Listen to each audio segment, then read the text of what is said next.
今日はこの材料で料理いたしますが、沖縄ではゴーヤチャンプルがよく知られている料理です。今日はもやしを使ってチャンプルを作っていきます。では始めます。もやし、ベーコン、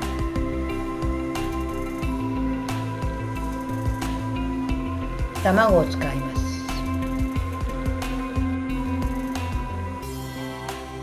調味料です。顆粒だし、胡椒、そして塩です。最後にトッピングにネギ小口切りにしてあります。小ネギです。で、鰹節を使います。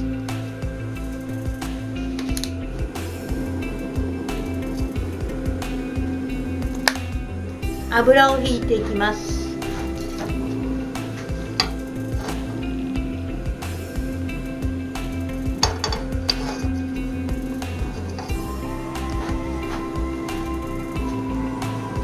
はじめにベーコンを炒めていきます。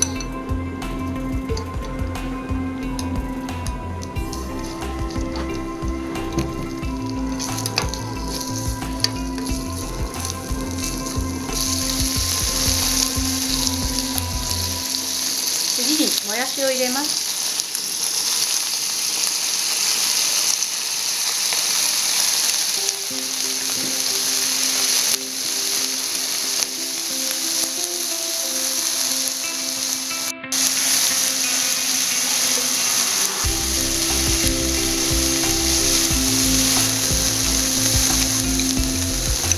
次に溶き卵を入れます。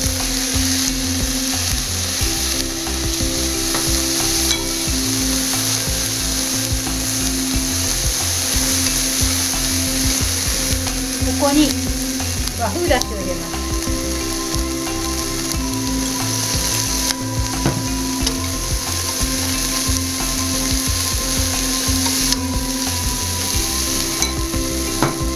あとはお塩、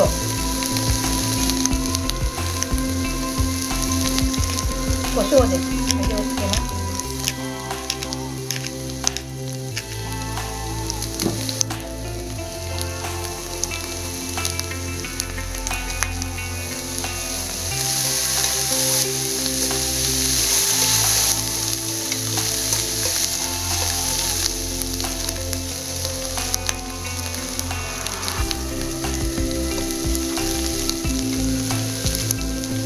出来上がりです。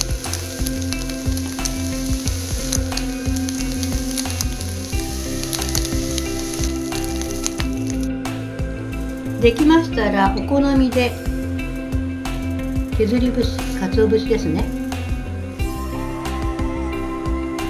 あと先ほど切った小口切りにした小ネギをかけて、